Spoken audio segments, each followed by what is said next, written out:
ఓం శాంతి. October 17వ తారీఖు 2024 ప్రాతఃమురళి. ఓం శాంతి.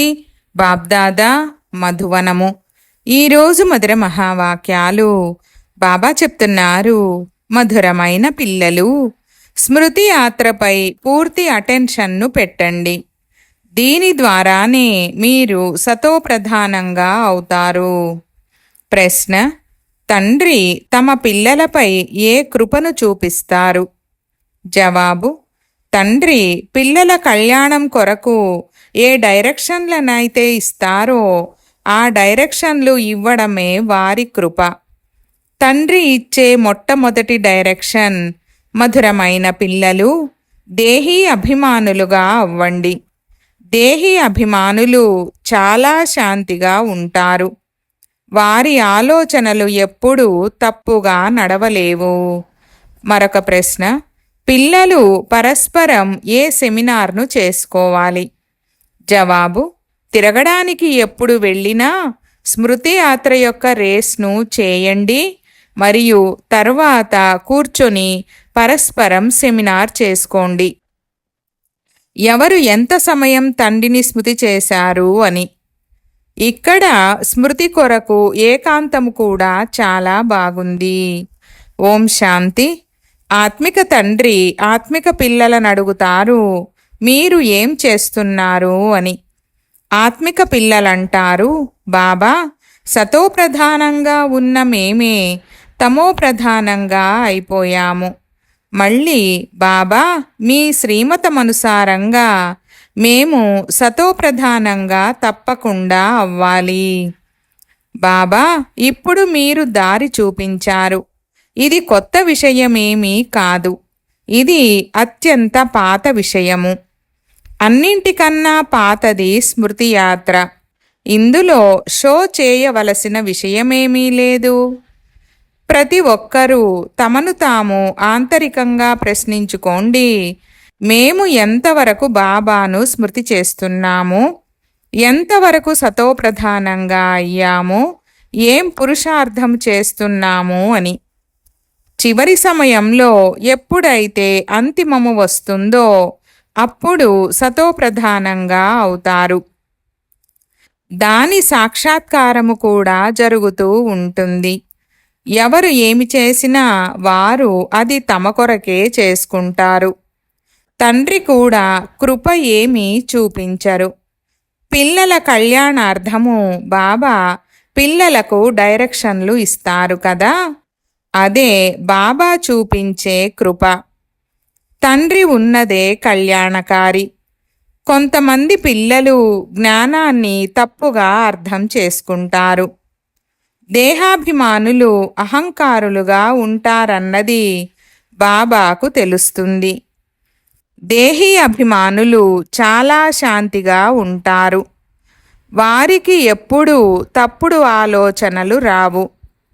తండ్రి అయితే అన్ని విధాలుగాను పురుషార్థం చేయిస్తూ ఉంటారు. మాయ కూడా చాలా శక్తివంతమైనది. అది మంచి మంచి పిల్లలపై కూడా దాడి చేస్తుంది. అందుకే బ్రాహ్మణుల మాల తయారవ్వదు. ఈరోజు చాలా బాగా స్మృతి చేస్తారు. రేపు దేహ అహంకారంలోకి ఎలా వచ్చేస్తారంటే ఊసరవెల్లిలా అయిపోతారు. ఊసరవెల్లికి అహంకారము చాలా ఉంటుంది. సురమండలములోని దివ్యత్వము, స్వరాలు, దేహాభిమానము ఉన్న ఊసరవెల్లికి ఏమర్థమవుతుందని ఒక నానుడి కూడా ఉంది. దేహాభిమానము చాలా అసత్యమైనది. ఎంతగానో కష్టపడవలసి ఉంటుంది. శివబాబా అయితే అంటారు, నేను అతి వినమ్రుడునైన సేవకుడిని. అలాగని స్వయాన్ని సేవకులమని చెప్పుకుంటూ అధికారాన్ని నడుపుతూ ఉండడం కాదు. తండ్రి అంటారు, మధురాతి మధురమైన పిల్లలు సతోప్రధానంగా తప్పకుండా అవ్వాలి. ఇది చాలా సహజము. ఇందులో మాట్లాడటానికేమీ లేదు. నోటితో ఏమీ మాట్లాడకూడదు. ఎక్కడికైనా వెళ్ళండి, లోపల స్మృతి చేస్తూ ఉండాలి. అలాగని ఇక్కడ కూర్చుంటే బాబా సహాయం చేస్తారని కాదు. అసలు బాబా వచ్చిందే సహాయం చేయడానికి. తండ్రికైతే ఈ ఆలోచన ఉంటుంది, పిల్లలు ఎక్కడ ఎటువంటి తప్పు చేయకూడదు అని. మాయ ఇక్కడే దెబ్బ వేసేస్తుంది. దేహాభిమానము చాలా చాలా చెడ్డది. దేహాభిమానంలోకి రావడం వలన పూర్తిగా నేలపైకి వచ్చి పడిపోయారు. బాబా అంటారు, ఇక్కడకు వచ్చి కూర్చున్నప్పుడు కూడా అత్యంత ప్రియమైన తండ్రిని స్మృతి చేయండి. తండ్రి అంటారు, నేనే పతిత పావనుడిని. నన్ను స్మృతి చేయడంతో ఈ యోగాగ్నితో మీ జన్మ జన్మాంతరాల పాపాలు భస్మమవుతాయి. ఎవరికైనా సరే బాగా అర్థం చేయించగలిగేలాంటి అవస్థకు పిల్లలు ఇప్పుడింకా చేరుకోలేదు. జ్ఞాన ఖడ్గములో యోగము యొక్క పదును కావాలి, లేకపోతే ఖడ్గము ఎందుకు పనికిరాదు. ముఖ్యమైన విషయమే స్మృతి యాత్ర. చాలామంది పిల్లలు తప్పుడు వ్యాపారాలలో నిమగ్నమై ఉంటారు. స్మృతి యాత్రలో ఉండరు మరియు చదువును చదవరు. అందుకే దీనికోసం సమయం దొరకదు. తండ్రి అంటారు, మీ పదవినే పోగొట్టుకునే విధంగా వ్యాపార వ్యవహారాల వెనక కష్టపడకండి. మీ భవిష్యత్తునైతే తయారు చేసుకోవాలి కదా, కానీ సతోప్రధానంగా అవ్వాలి. ఇందులోనే చాలా శ్రమ ఉంది.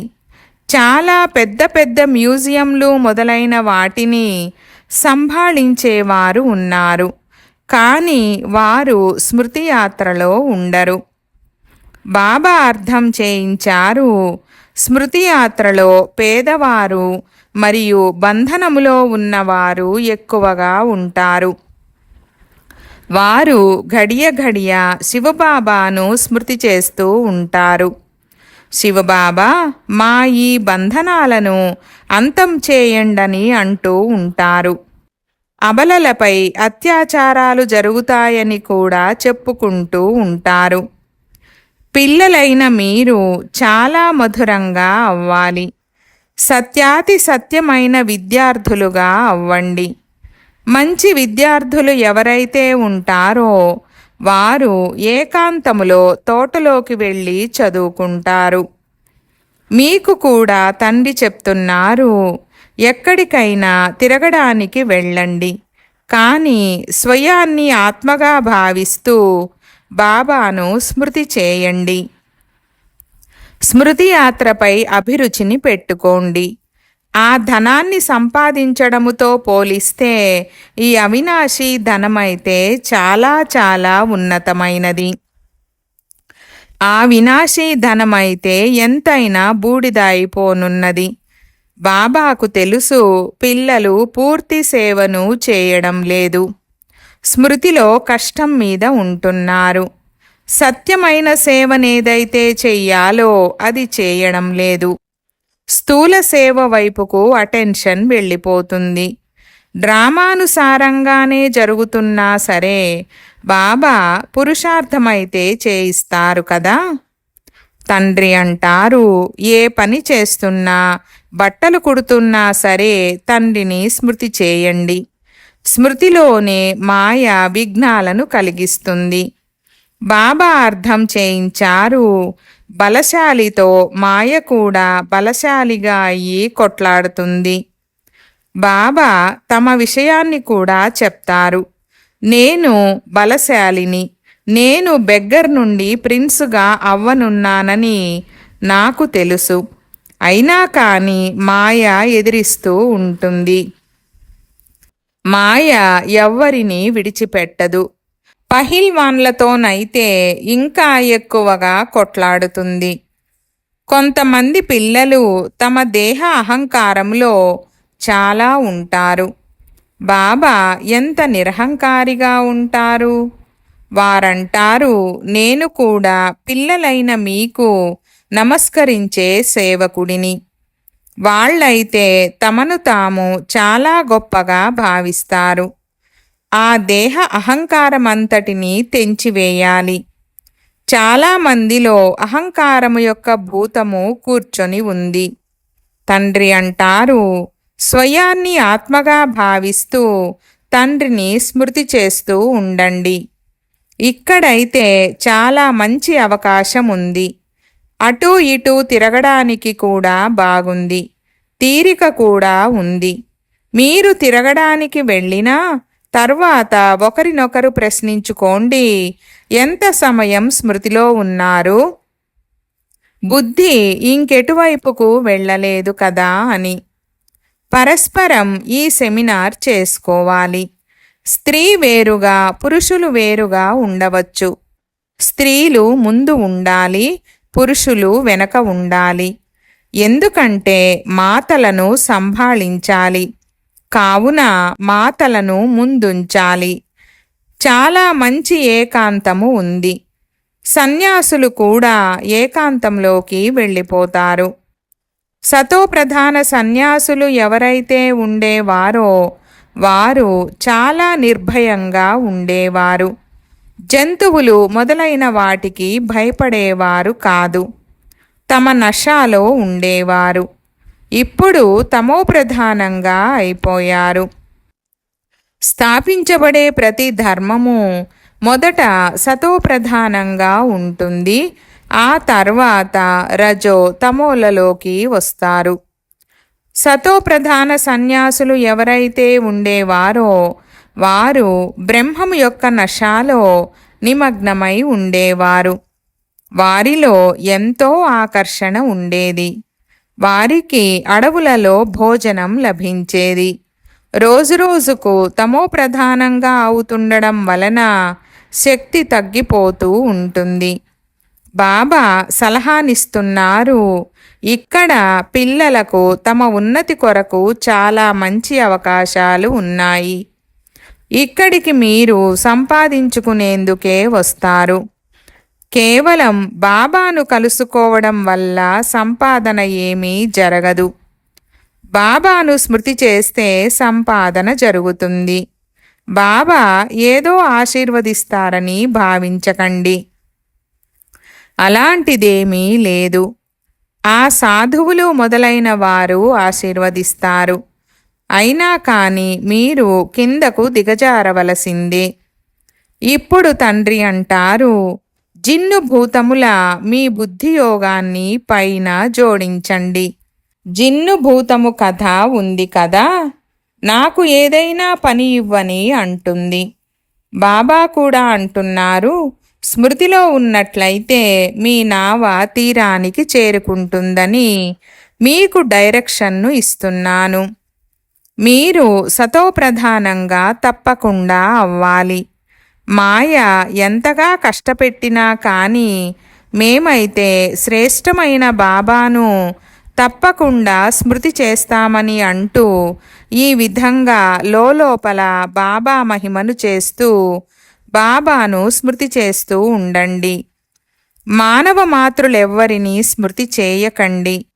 భక్తి మార్గపు ఆచారాలేవైతే ఉన్నాయో అవి జ్ఞాన మార్గములో ఉండవు.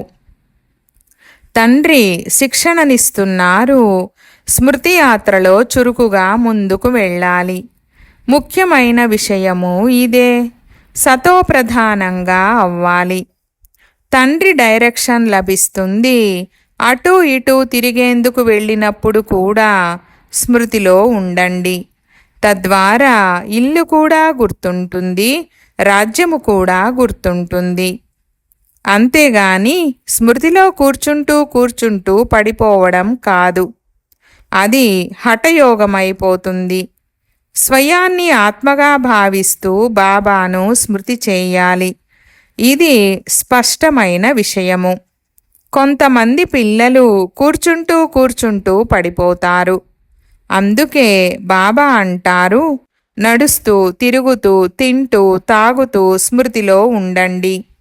అంతేగాని అలా కూర్చుంటూ స్పృహ కోల్పోవడం కాదు. దీనివల్ల మీ పాపాలేమీ అంతమవ్వవు. ఇలా కూడా మాయా విఘ్నాలు ఎన్నో కలుగుతాయి. ఈ భోగ్ మొదలైనవి కూడా ఆచార వ్యవహారాలే, అంతేగాని ఇందులో ఏమీ లేదు. ఇది జ్ఞానమూ కాదు, యోగమూ కాదు. సాక్షాత్కారాల అవసరమేమీ లేదు. ఎంతో మందికి సాక్షాత్కారాలు జరిగాయి, వారు ఈరోజు లేరు. మాయ చాలా శక్తివంతమైనది. సాక్షాత్కారాల ఆశను కూడా ఎప్పుడూ పెట్టుకోరాదు.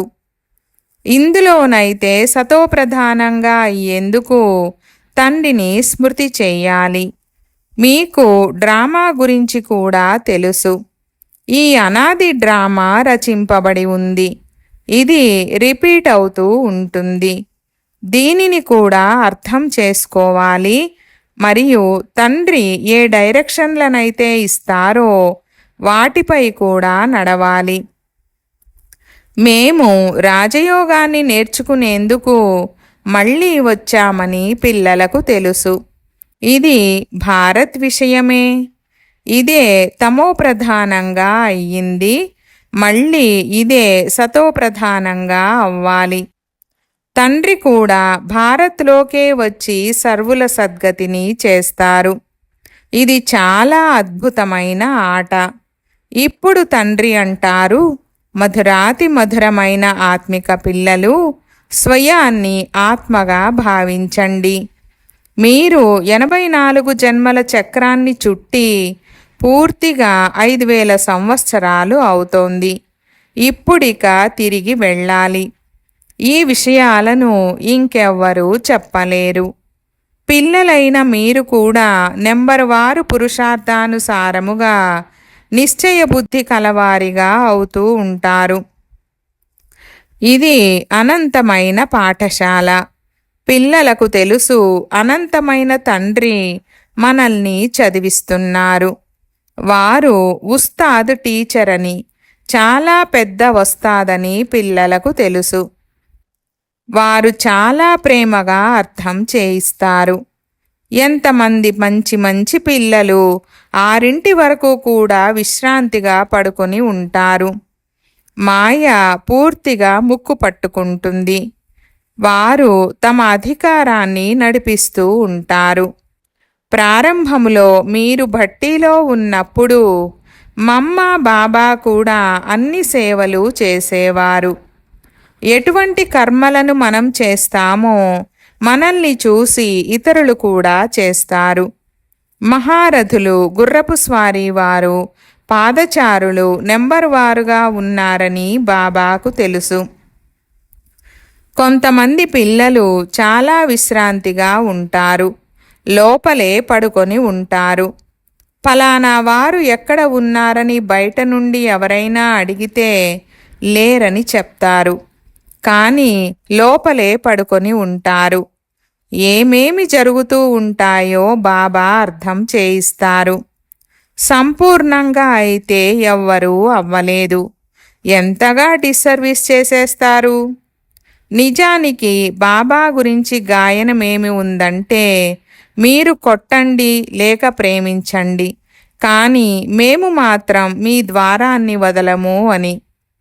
కానీ ఇక్కడైతే చిన్న విషయానికే అలిగేస్తారు. యోగములో చాలా లోపము ఉంది. బాబా పిల్లలకు ఎంతగా అర్థం చేయిస్తూ ఉంటారు, కానీ రాయగలిగే శక్తి ఎవరిలోనూ లేదు. యోగము ఉన్నట్లయితే రాసిన దానిలో కూడా శక్తి నిండుతుంది. తండ్రి అంటారు, గీతా భగవానుడు శివుడు, అంతేగాని కృష్ణుడు కాదని మంచి రీతిలో నిరూపించండి.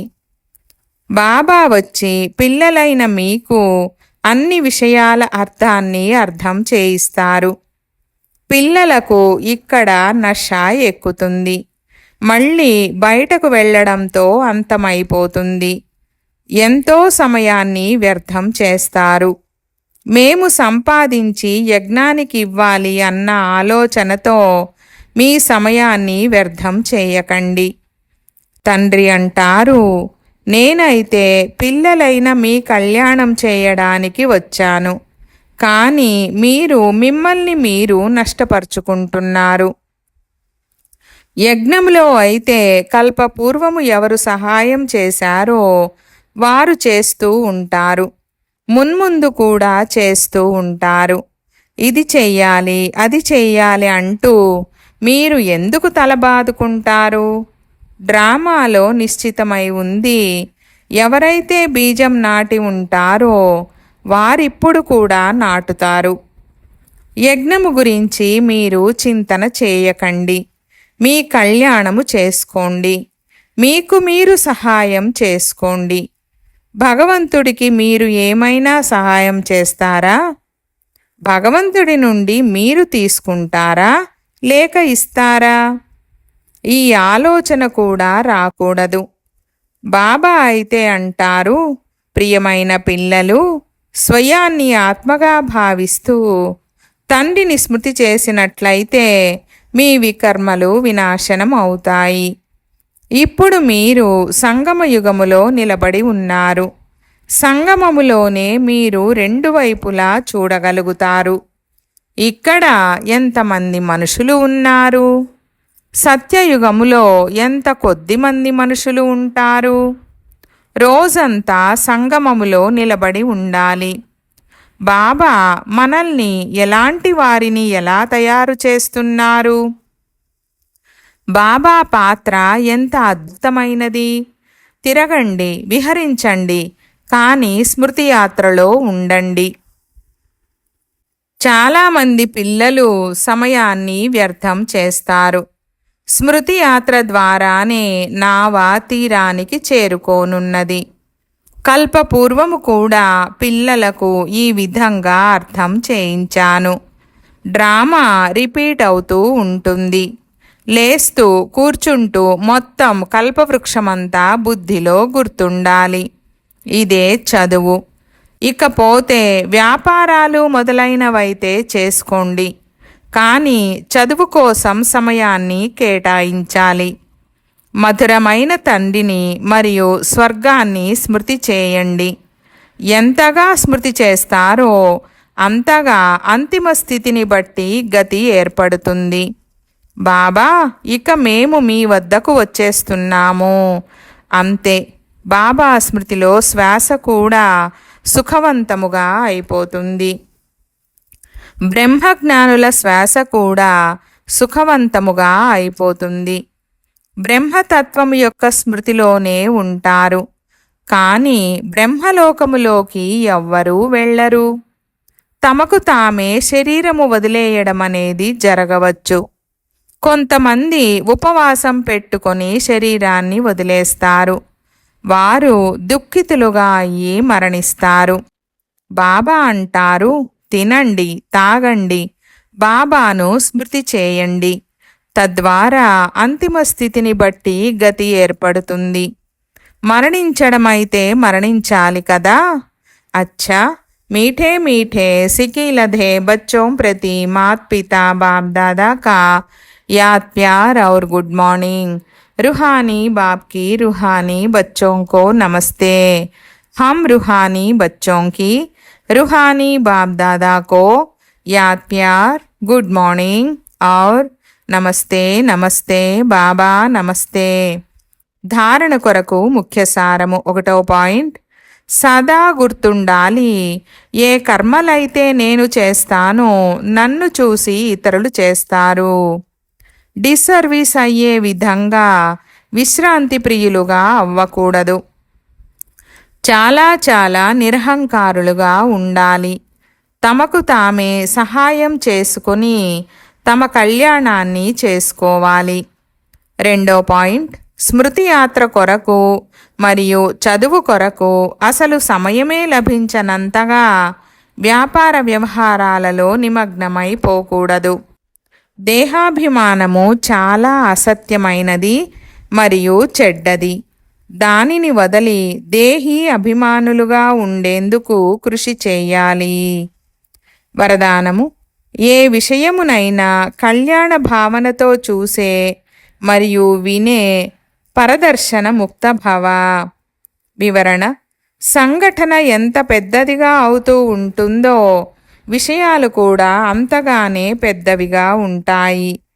కానీ ఎప్పుడైతే చూస్తూ కూడా చూడకుండా ఉంటారో, వింటూ కూడా వినకుండా ఉంటారో అప్పుడే రక్షణ ఉంటుంది. తమ స్వచింతనలోనే ఉండాలి. స్వచింతన చేసే ఆత్మ పరదర్శనము నుండి విముక్తి అయిపోతుంది.